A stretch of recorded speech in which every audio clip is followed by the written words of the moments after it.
She was a quiet neighbor. She blended in. No one suspected a thing, but behind closed doors. She and her partner abducted, tortured, and terrorized innocent victims. She wasn't forced. She wasn't innocent. She was complicit.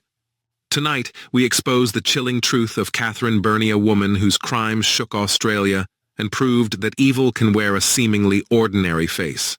Catherine Birnie is one of the most infamous female criminals in Australian history. Alongside her husband, David Birnie, she engaged in a series of horrifying kidnappings, sexual assaults, and murders in Perth during the late 1980s. What makes her especially shocking is her active participation in these crimes. Catherine was not a reluctant accomplice. She played a central role in planning, capturing, and controlling their victims. Her story challenges common perceptions of women in crime, proving that monsters do not always announce themselves. Born in 1951 in Victoria, Australia, Catherine Birnie experienced a troubled childhood. Reports suggest she grew up in a broken family and faced neglect and instability. From a young age, she exhibited signs of emotional manipulation and a need for control. Teachers and neighbors described her as withdrawn but cunning, capable of both charm and deceit. This early exposure to dysfunction laid the foundation for the psychological patterns that would later enable her to participate in unspeakable acts. Catherine met David Birnie in the 1970s, and their relationship quickly became intense. David was violent and controlling, but Catherine willingly embraced this dark partnership. Together, they formed one of Australia's most notorious criminal duos. Their connection was rooted in domination, shared sadism, and a mutual thrill in power over others. Catherine was not coerced. She was motivated by a combination of loyalty, desire, and a disturbing psychological alignment with her partner.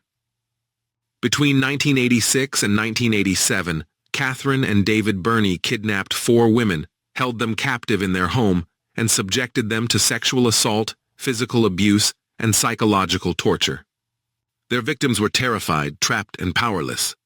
Catherine played a key role in luring victims, restraining them, and enforcing David's commands. The couple's home became a chamber of horrors where cruelty was normalized and fear was absolute. Catherine Birnie's psychology is chilling. Experts suggest she displayed traits of psychopathy, including emotional detachment, lack of remorse, and manipulative behavior. She compartmentalized her life, maintaining a facade of normalcy while committing heinous crimes behind closed doors. Unlike some female accomplices who act out of fear or coercion, Catherine willingly engaged in sadistic acts, demonstrating both awareness and intent. The Birnie's reign of terror ended when police connected the disappearance of several young women to their residence. Investigators discovered evidence of captivity, abuse, and murder. Catherine's calm demeanor during questioning initially masked the extent of her involvement. But forensic evidence, witness accounts, and confessions eventually revealed the horrifying truth. She was fully complicit in each crime. Catherine Birnie stood trial alongside her husband. Evidence, including victim testimony and forensic findings, painted a damning picture. In 1988, Catherine was convicted of multiple counts of murder, kidnapping, and sexual assault.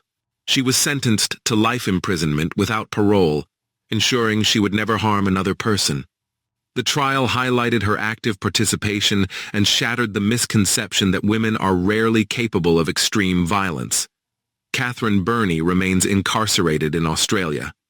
Prison reports indicate she maintains a low profile, showing little remorse for her actions. Her case continues to be studied by criminologists, psychologists, and true crime enthusiasts, serving as a disturbing example of female criminality and the dangers of complicity in intimate partnerships. Her crimes forced Australia and the world to confront the uncomfortable truth that women can commit horrific acts, and that abuse often thrives in secrecy, manipulation, and trust betrayed. If this story disturbed you, it should have. Because sometimes the most terrifying criminals are those who blend into everyday life.